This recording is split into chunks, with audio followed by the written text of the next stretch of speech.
जय श्री कृष्णा। राधे राधे। आज के इस शुभ दिन पर आइए सुनते हैं कीड़ी नगरा सींचने की कथा। इस कथा को सुनने से नवग्रहों की दशा सुधरती है, पंच देवी देवताओं की असीम कृपा सदैव हमारे परिवार पर बनी रहती है। तो आइए आरंभ करते हैं आज की कथा। सूर्य नारायण भगवान की कथा भी हम सुनेंगे। प्रेम से बोलिए पंच देवी देवताओं की जय, श्री नारायण भगवान की जय, श्री शिवाय नमस्तुभ्यम। कथा के अनुसार एक गांव में लिखा हुआ है, एक गांव में एक बूढ़ी माई रहती थी। इस बूढ़ी माई की 2 बेटे और 2 बहुएं थी, 2 पोते भी थे। वह बुढ़िया जो भगवान श्री हरि की परम भक्त थी, वह हमेशा ही पुण्य के काम और धर्म कर्म के कार्यों में लगी रहती थी। लेकिन वो कभी भी मंदिर और सत्संग में नहीं जा पाती, न ही स्नान करने के लिए जाती तीर्थ स्थानों पे।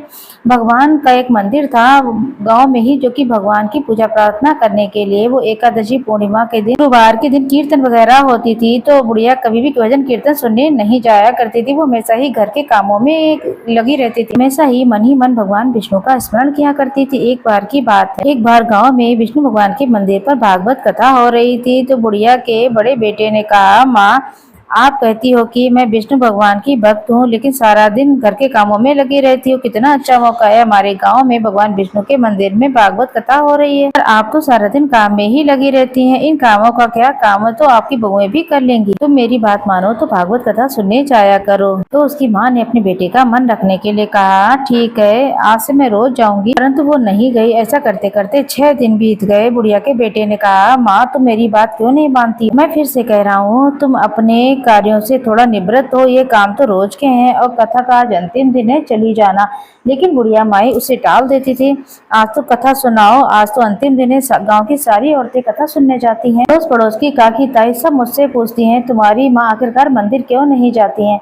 अब मुझे क्या ही पता है, मैं क्या जवाब दूं उन्हें। फिर घर पे बहुएं जो है वो काम नहीं करती। आज तो आपको जाना ही पड़ेगा। आज फिर बुढ़िया ने अपने बेटे का मन रखने के लिए कहती, आज मैं अभी चली जाऊंगी। लेकिन बुढ़िया माई फिर अपने घर के कामों में लग गई और काम करते करते बहुत अधिक समय हो गया और अब भागवत कथा तो अब समाप्त हो गई। अब बुढ़िया घर से निकल पड़ी, मंदिर की तरफ जा रही थी। रास्ते में भगवान विष्णु एक सन्यासी का रूप धारण करके बुढ़िया माई के पास आते हैं और कहते हैं, बुढ़िया माई अब तुम कहाँ जा रही हो? बुढ़िया माई बोली, साधु महाराज मैं तो भागवत कथा सुनने जा रही हूँ। तो सन्यासी का रूप धारण किए हुए भगवान विष्णु ने कहा, बूढ़ी माई अब इतनी देरी में क्यों जा रही हो? अब तो वहाँ पर कथा भी समाप्त हो गई, अब वहाँ जाकर क्या ही करोगी? तब बुढ़िया कहने लगी, साधु बाबा मेरा तो मन नहीं है मंदिर जाने का, लेकिन मेरा बेटा मान नहीं रहा है। वह कह रहा है कि मुझे कथा सुनने जाना चाहिए, लेकिन मेरा मन तो घर के कामों में ही लगा रहता है। लेकिन उसके बार बार कहने पर मैं घर से निकल पड़ी हूँ, तो मंदिर तक जाऊंगी ही। तब साधु बाबा कहने लगे, माई मंदिर तो बंद हो गया, अब तुम वहाँ जाकर क्या करोगी, क्या लेकर जाओगी? सारे भक्त सभी लोग अपने घर की तरफ चले गए। बरसात भी बढ़ चुका, अब वहाँ पर कुछ भी नहीं है। तो बुढ़िया माई कहने लगी, कोई बात नहीं, मैं एक ईंट उठा लूंगी और सोचूंगी भगवान का यही आशीर्वाद है। तो सन्यासी का रूप धारण किए हुए भगवान विष्णु कहने लगे, अरे बुढ़िया माई तुम इतनी दूर जाओगी और मिट्टी का ईंट लेकर आओगी, तो मैं तुम्हें यहीं पर सोने की ईंट दे देता हूँ। उस ईंट को लेकर के घर चली जाओ, इतनी दूर घर जाने की कोई आवश्यकता नहीं। तो ये कहकर साधु बाबा ने झट से अपनी झोली से एक ईंट निकाली और माई को पकड़ा दी और वहाँ से वो चली गई। अब सोने की ईंट पाकर बुढ़िया बहुत प्रसन्न हुई और सोचने लगी, आज तो बड़े बेटे का कहना मानकर बहुत अच्छा हुआ, भगवान का आशीर्वाद मिला, सोने की ईंट मिल गई और अब मुझे क्या ही चाहिए। फिर चलते चलते बुढ़िया विचार करने लगी, अगर मैं इस ईंट को लेकर घर आऊंगी और बेटा बहू इसे देखेंगे तो आपस में लड़ाई झगड़ा करेंगे, तो ऐसा करती हूँ, घर के आंगन के बाहर जो जगह है जमीन में वहीं पर उसे दबा देती हूँ। बुढ़िया माई ईंट घर लेकर आ गई। सभी बच्चे काम में लगे हैं, बच्चे जो है पाठशाला गए हुए हैं, बहुएं जो है घर के अंदर अपने अपने कामों में लगी हुई हैं। बुढ़िया ने सबकी नजर बचाकर घर के आंगन में जल्दी जल्दी से एक गड्ढा खोदकर उस सोने की ईंट को दबा दिया और फिर उसके ऊपर मिट्टी डालकर जगह को समतल कर दिया, पानी छिड़क दिया। घर में किसी को भी सोने की ईंट के बारे में पता नहीं लगा, लेकिन बुढ़िया का मन हर समय उस सोने की ईंट पर ही लगा रहता। धीरे धीरे बुढ़िया ने घर के अंदर के सारे काम छोड़ दिए। अब वह घर के बाहर बैठी रहती, बेर का पेड़ था वहीं पर बैठी रहती थी और उस जगह को लगातार वो देखती रहती थी। एक दिन बड़े बेटे ने कहा, क्या बात है, आज कोई घर का काम काज नहीं कर रही, सारा दिन घर के बाहर बेर के पेड़ के नीचे ही बैठी रहती हो, क्या बात है? मुझे लगता है मंदिर जाने से तो भगवान की प्राप्ति हो गई है। माँ को, वह अपनी माँ के पास जाकर बोला कि माँ आप कोई बात है जो घर के अंदर नहीं जाती है, कोई विशेष काम करती है, सुबह सुबह नहा धोकर यहाँ पर बैठ जाती है, शाम तक यहीं बैठी रहती है। एक दिन भागवत कथा सुनने का इतना असर हुआ है क्या? मेरी बात मानो, तुम 7 दिन भागवत कथा सुना करती, तो ना जाने तुम कितना ज्ञान प्राप्त कर लेती। अपने बेटे की बात सुनकर बुढ़िया माई कहने लगी, नहीं बेटा, ऐसी कोई बात नहीं है, काम तो बहुएं कर लेती हैं। मैं सारा दिन खाली बैठी रहती हूँ, मेरा मन नहीं लगता, यहाँ आकर बाहर बैठ जाती हूँ, थोड़ा सा मन बहल जाता है। तब बुढ़िया के बेटे ने कहा, कोई जहाँ चाहो वहाँ बैठो, लेकिन भगवान का स्मरण करते रहना, तो आपके आराम के दिन है। ये कहकर बुढ़िया का बेटा चला जाता है, पर बुढ़िया की नजर उसी सोने की ईंट पर टिकी रहती है। बुढ़िया माई के लिए ये महीनों सालों बीत गए। इस बुढ़िया माई ने ईंट को ना निकालकर अपने बेटे को दिया, ना किसी को बताया, ही अपना मन धर्म कर्म के कार्यों में लगाया। अब बुढ़िया माई का जीवन काल जो है समाप्त होने पर आ गया। उसे लेने के लिए यमराज के दूत आए और कहने लगे कि ए बुढ़िया माई, आपकी उम्र पूरी हो गई है, अब आपको हमारे साथ चलना होगा। तो बुढ़िया माई कुछ नहीं बोलती, चुपचाप उस जगह को देखती रहती जहाँ पर उसने ईंट दबाई थी। यमदूत उसे लेकर के धर्मराज जी के पास लेकर जाते हैं। धर्मराज इन्हें चित्रगुप्त से लेखा जोखा करने को कहा, तो उन्होंने देखा। लेखा जोखा ने बुढ़िया माई ने सारी बात धर्मराज को बता दी। धर्मराज ने बुढ़िया को कुतिया की योनी दे दी। तब बुढ़िया माई कुछ नहीं बोलती है और चुपचाप उसी जगह को देखती रहती जहाँ पर उसने ईंट दबाई थी। यमदूत उसे लेकर के धर्मराज जी के पास पहुँचते हैं। धर्मराज जी ने चित्रगुप्त जी से उनसे लेखा जोखा करने को कहा, तो उन्होंने देखा कि लेखा जोखा में सारी बात धर्मराज जी को बता दी। तो धर्मराज जी ने कुतिया बना दिया बुढ़िया को। अब कुतिया बनी बुढ़िया उसी गाँव में आई और उसी बेर के पेड़ के नीचे बैठ गई। उसी जगह पर बैठी रहती, रात दिन वहीं बैठी रहती। एक दिन बुढ़िया माई की बहू ने बुढ़िया के बेटे से कहा, और ये कुतिया आई है जो कि बेर के पेड़ के नीचे ही बैठी रहती है और टकटकी लगाकर आंगन के द्वार को भी देखती रहती है। मैंने उसे रोटियां भी डाली हैं, तो रोटी खाने के बाद भी वो जाती नहीं है। अब इस तरीके से देखती है तो मुझे डर लगता है कहीं ये बच्चों को ना काट ले। तो बुढ़िया के बेटे ने उस कुतिया को ललकार कर वहां से कई बार भगा दिया, लेकिन वो वापस वहीं पर आकर के बैठ जाया करती थी। उसके बेटे को बहुत गुस्सा आया, उसने लाठी उठाई तो कुतिया को दे मारा और उस कुतिया की तो मृत्यु ही हो गई। कुतिया बनी जैसे ही वो बूढ़ी माई धर्मराज जी के पास गई, तब धर्मराज जी ने वापस से उसे सर्प योनि में डाल दिया। सर्प योनि में भी बनकर वापस वो उसी स्थान पर आ गई जहाँ पर उसने सोने की ईंट दबाई थी। रात में वहीं पर आकर के कुंडली मार करके बैठ जाया करती थी। दिन में बेर के वृक्ष पर चढ़ जाती। एक दिन बहू ने देखा एक सर्प बेर के पेड़ पर चढ़ा हुआ है और रात में आंगन के द्वार पर आकर के बैठ जाता है। उसकी बुरी तरीके से कहीं डस न ले, वो घबरा गई। कहती, क्या आपने देखा है एक सर्प है जो कि 2-3 दिन से आकर के लगातार आंगन के द्वार के पार कुंडली मारकर बैठ जाता है और वो बेड़ के पेड़ पर चढ़ जाता है, कहीं किसी को ये डस न ले। तो बुढ़िया के बेटे ने शाम को देखा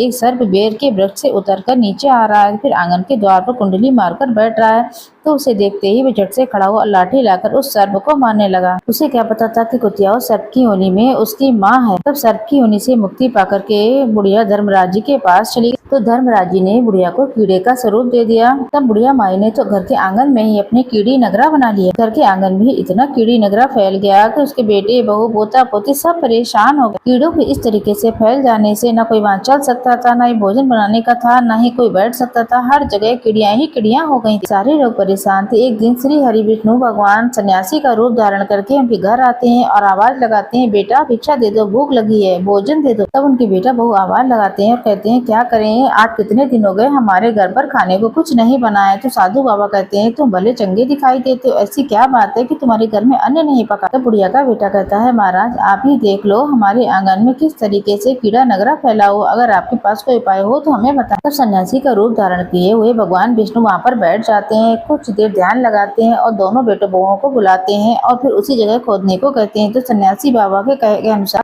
दोनों ही बेटे उस जगह को खोदने लगते हैं। तब वहाँ पर एक सोने की ईंट निकलती है, एक के बाद एक 28 सोने की ईंट निकलती है। ये देखकर दोनों बेटे हैरान रह जाते हैं, खुश भी होते हैं। बस सन्यासी बाबा से कहा, बाबा देखो हमारे यहाँ तो सोने की ईंट निकल रही है। उन ईंटों को देखकर साधु महात्मा बोले, बेटा इन ईंटों से तुम अपने माँ के नाम से दान पुण्य करना, धर्मशाला बनवाना, स्कूल बनाना, जल दान करना, प्याऊ लगाना, गौशाला में गौ माता को हरे हरे चारे की व्यवस्था करना। जब तुम इतना कर लोगे तो कीड़ी नगरा जो है तुम्हारे घर से अपने आप चला जाएगा और तुम दोनों भाई दिन दुनी रात चौगनी तरक्की करोगे और तुम्हारे घर में अन्न धन और पुत्र पौध के भंडार भरेंगे। इतना कहकर सन्यासी का रूप धारण किए हुए भगवान वहाँ से चले जाते हैं। लेकिन साधु बाबा ने जाते ही दोनों भाइयों को देखा, वो आपस में लड़ने लगे और ईंटों को आधा आधा बांट लिया और कहने लगे, तू दान कर, मैं क्यों करूँ। दोनों भाइयों में से किसी ने भी बुढ़िया माई के नाम से कोई दान पुण्य नहीं किया। कीड़ी नगरा वहीं पर बना रह गया। इतना धन होने के बावजूद भी उनकी परेशानी कम न हुई। न वो ढंग से भोजन बना पाते, न ही खा पाते, न ही सो पाते। अगर वो सोते तो चींटियां चारपाई पर चढ़ जाती हैं और चींटियों से परेशान होकर वो उठ जाते। लेकिन फिर भी उन्होंने सोने का कोई भी दान पुण्य नहीं किया और वो लगातार परेशान रहे। 1 महीने के बाद साधु महात्मा फिर वहाँ से आए और आवाज लगाया, बेटा भिक्षा दे दो, भूख लगी है।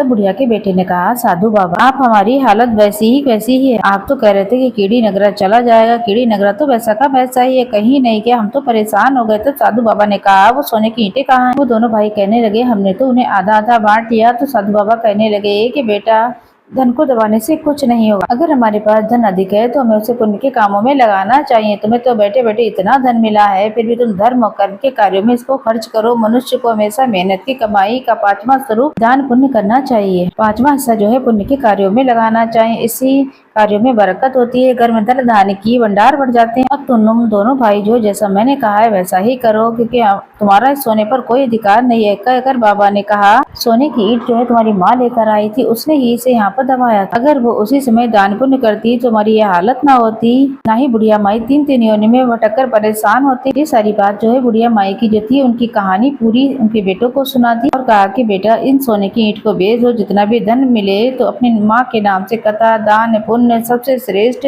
जल दान करो, क्योंकि तुम्हारी माँ की आज भी मुक्ति नहीं हुई है। वे कीड़ी नगरी में तुम्हारे घर में वास कर रही हैं। इससे वो भी बहुत परेशान है और तुम भी परेशान हो। आज से तुम आटे में चीनी और घी शक्कर मिला करके कीड़ी नगरी के ऊपर डालना, फिर वो कीड़ी नगरा अपने आप ही तुम्हारे घर से चला जाएगा और तुम्हारी माँ को मोक्ष मिल जाएगा। तुम्हारे घर में धन दान के भंडार बढ़ जाएंगे। जो भी व्यक्ति सुबह के समय सुंदर रूप में उनके लिए अन्न का दान करता है, वह पुत्रवान संपन्न और सुखी रहता है। वह सारा जीवन सुखमय व्यतीत करता है, उसके घर में कोई कष्ट नहीं होता, उसका जीवन सदा सर्वदा आनंद में बीतता है। जो व्यक्ति कीड़ी नगरा सींचता है, उनको भोजन कराता है, किसी न किसी स्वरूप में दान पुण्य करता है, तो उनके परिवार जन में बहुत अधिक धन की वृद्धि होती है। कीड़ी नगरा प्रतिदिन सींचने से, कीड़ी नगरे की कहानी को सुनने से व्यक्ति के मन में दान पुण्य करने और धर्म कर्म को करना अपने आप जागृत हो जाता है, जिससे उसका धर्म कर्म करने से उसका जीवन उत्तम हो जाता है। तब दोनों भाई हाथ जोड़कर कहने लगे, बाबा हमसे बहुत बड़ी गलती हो गई है। अगर आपने मेरी आज आंखें न खोली होती क्या होता। आज ही मैं इस सोने को बेचकर धन लेकर आऊंगा और पुण्य के कार्यों में लगाऊंगा। जैसा आपने कहा, हम दोनों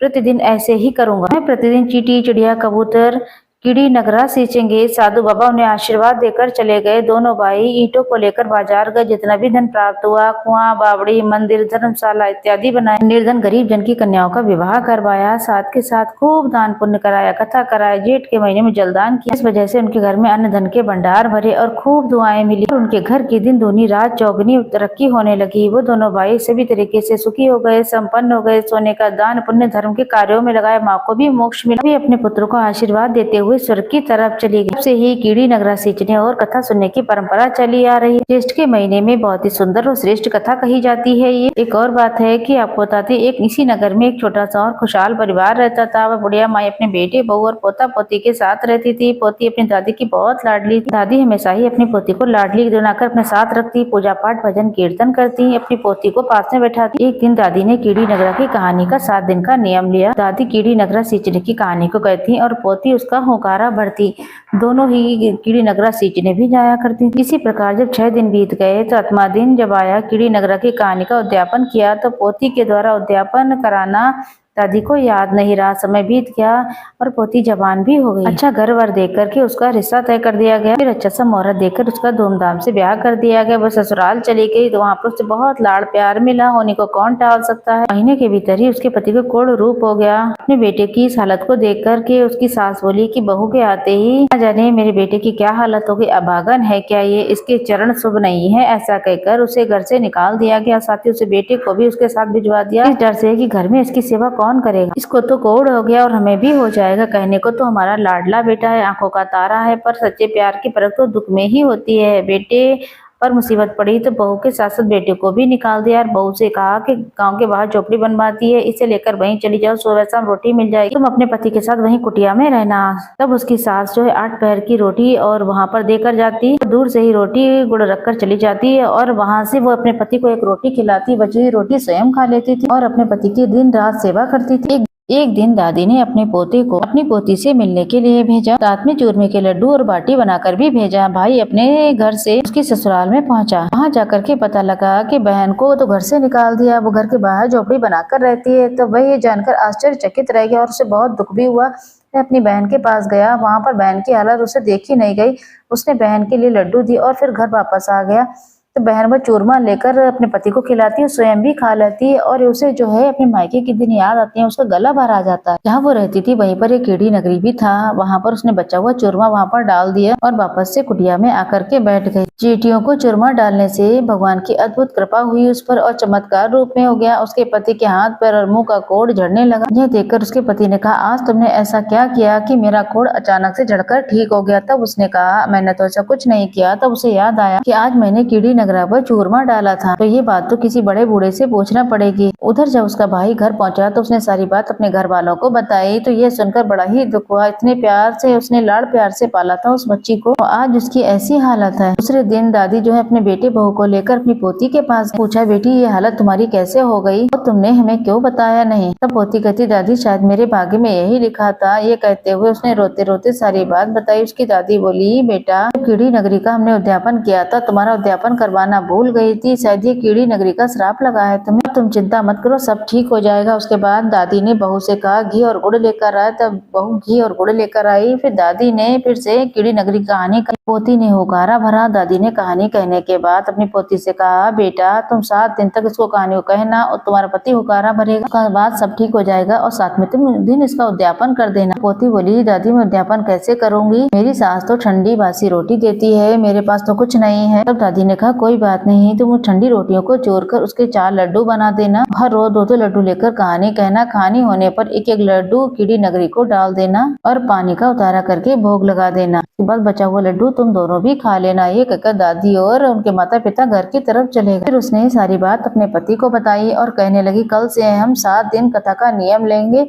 और कल से हम कथा कहेंगे और तुम हुकारा भरना। पति कहता है, अगर मैं इसे करने से ठीक हो जाता हूँ तो मैं खूब हुकारा भरूंगा। दूसरे ही दिन से उसने कहानी कहना शुरू किया। अब रोजाना वो कहानी कहती, उसका पति उसका खूब हुकारा भरता था। 6 दिन हो गए। 7वां दिन उसने स्नान किया। पति को स्नान करा नहीं पाया तो उसने उसके ऊपर छींटे दे दिए, जिससे उसको शुद्धि हो गई और पकड़कर उसे कीड़ा नगरी के पास रोज जाता, कहानी कहकर हुकारा भरता। और कहानी खत्म होने के बाद दोनों एक एक लड्डू वहीं पर चढ़ा देते, पानी रख देते और प्रभु का नाम लेकर कहते कि प्रभु हमारे कष्ट दूर करो, जो भी हमसे भूल चूक हो तो क्षमा करो। ऐसा कहते कहते भगवान विष्णु की कृपा हुई और पहले की तरह उसके पति बहुत ही सुंदर स्वस्थ हो गए। दोनों बहुत खुश थे। शाम हुई, उनकी सास रोटी लेकर आई। हर रोज की तरह वो दूर से रोटी देकर के बहू को चली जाती थी। तो वो चारपाई पर बैठे हुए अपने बेटे को पहचान नहीं पाई और कहने लगी, चारपाई पर किसे बैठाए, मेरा बेटा कहाँ? बहू बोली, आपका बेटा यही है। फिर भी उसे विश्वास नहीं हुआ।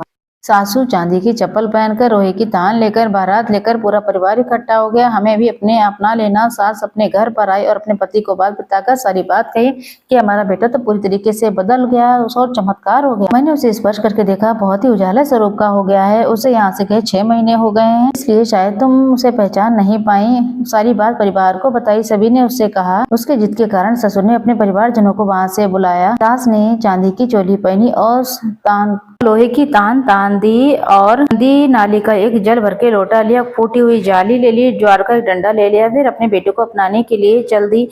तब फूटी हुई सोने की थाली सोने की हो गई, लोटे में गंदा पानी गंगा जल हो गया, ज्वार का डोडा लिया तब मोती के दाने हो गए। फिर वह माँ बेटे के पास पहुंची तो माँ की छाती से दूध की धार उस बेटे के मुंह पर तथा बहू के घूंघट पर गिरी। उसके बाद बहू और बेटे को गाजे बाजे के साथ घर ले आई। घर आने के बाद उसने अपनी बहू से पूछा, बहू तुमने क्या किया जिससे मेरा बेटा बिल्कुल ठीक हो गया? तब बहू ने सास को बताया, कीड़ी नगरी की कहानी का चमत्कार है, इसे सुनकर सारे रोग दूर हो जाते हैं। कहानी सुनने वाले, कहने वाले और हुकारा बनने वाले हमेशा स्वस्थ रहते हैं। प्रभु उन्हें निरोगी काया देते हैं, सदा सर्वदा अन्न धन के भंडार बढ़ते हैं। हे भगवान विष्णु, सदा आपकी जय हो। हे प्रभु, जिस तरीके से आपने बुढ़िया के घर में अन्न धन के भंडार किया, उसी की तरीके से हम सबके घर में अन्न धन का भंडार भरना और इस कथा को सुनने और कीड़ा नगर को सींचने से समृद्धि देना, सुख देना, सौभाग्य देना। प्रेम से बोलिए श्री कृष्ण भगवान की जय। प्रिय श्रोता जनों, ये कथा आपके लिए उचित रहे तो आप श्री शिवाय नमस्तुभ्यम लक्ष्मी नारायण की जय।